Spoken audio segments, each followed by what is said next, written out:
Today we're talking about something that's been all around TikTok as a part of the hype comes from Netflix dropping the series Narcos, which tells this crazy story about the cartel. Yeah, I've seen tons of clips about Cartel, but I'm not sure what is there. What is this, Silmina? Don't worry, Kat, with our amazing guests, who are also a journalist, we will dive into the story behind it, from knowing how they are, how they started, and how it affects people.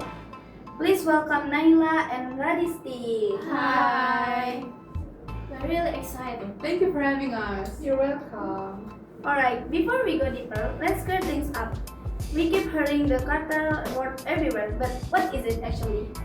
So, Cartel is like a big criminal gang in Mexico that mostly deals with drugs. So what they do is they produce the drugs in their own country, such as marijuana, opium, recently it's fentanyl, and then they distribute it across other countries. A lot of it goes to the US because the demand is super high there.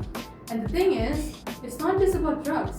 They also smuggle weapons, do human trafficking, extortion, and sometimes even control certain areas in Mexico like they're the local government.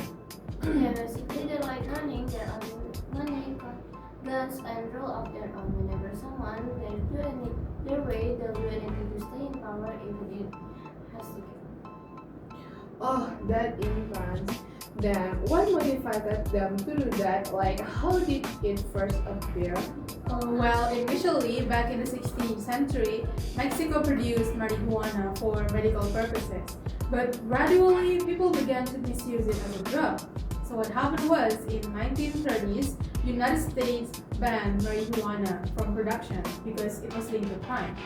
But Mexico was hit hard because they're the main supplier, right? So at that time, people went on marijuana production in secret since the government supervision was weak. And then the production became massive. At first, they worked in separate groups, like some focused on growing, some focused on distributing, and some focused on handling the security. But as things got bigger, they decided to become one in 1980, and that's when the very first cartel was formed, the Guadalajara cartel. Okay, when it was formed, was there any person behind this, the mastermind? Yes, there was. It was Miguel Angel Felix Gallardo who basically started it. He was the main guy who came up with the idea of modern cartel system, like I said before, when different groups became one. Then he got arrested in 1989, and that pretty much changed everything, because cartel is very, very complex. Once the boss gone, he died or arrested, the group breaks apart. And that kept happening again and again. It's like a never-ending cycle. Can you give us an example? Like when Miguel got arrested, the Guadalajara cartel breaks into three big groups: Tijuana, Juarez, and then Sinaloa. Then when one of those groups was gone, let's say the Sinaloa's boss El Chapo gone, the group splits again. Yes, and the unexpected part was instead of fighting side by side, each one of those group went to dominate the controls and territory. So they fought each other, and that's when the killing started. So, they even went after each other. That must have made the violence become worse, right? Yeah, exactly. Once they start fighting each other, the cities became like battleground for them. Bombs and shootings everywhere, and it wasn't just the cartel guys getting killed. Innocent people also got dragged into it. With them killing, drug trafficking, and other criminal things that you've seen, what are the government action on this? Have they tried to stop them? Yes, of course, they have. Several actually, but they never seem to fully get rid of them. Yes, it's so complicated. Can you tell us more about it? Yes, the first act was in 2006 when Felipe Calderon got elected as the new president. He declared this so-called war on drugs, which basically means war on cartel. So what he did was he deployed thousands of military personnel and also replaced policies who he viewed as corrupt or associated with the cartel. And with the help from the US, he successfully captured 25 plazas of Cartel. But unfortunately, this act didn't really went well, because like I said before, once the post gun, it creates more groups, and more groups means more violence, more killings. So for 6 years he served, there are over 120,000 homicides happened. Then another time was when Andres Manuel, the president in 2018, made a new approach called Has Not Bullet, and it was so different than before. It focused on the root of the problem. It's not war against the cartel, like addressing poverty and improving education, so the locals didn't get into the cartel. But unfortunately, the number of homicides actually got worse in his first year. There were over 35,600 of murders.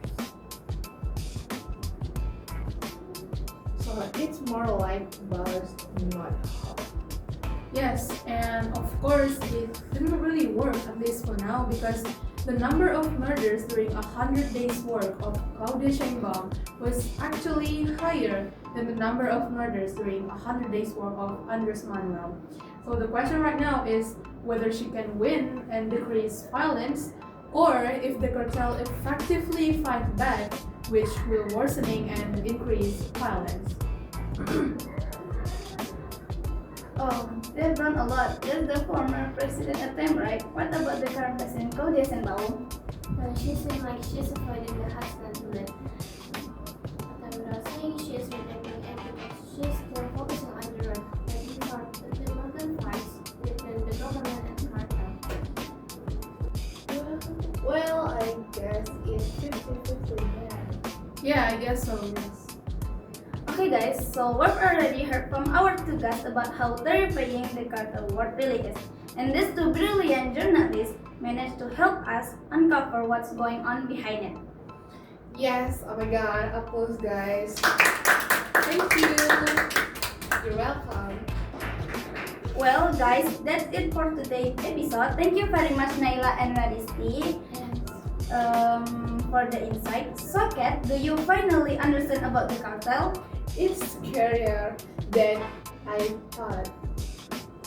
For really, but anyway, thank you guys for tuning and we all wish the best for Mexico. I'm Silmina and I'm Caterine. see you in the next episode. Bye!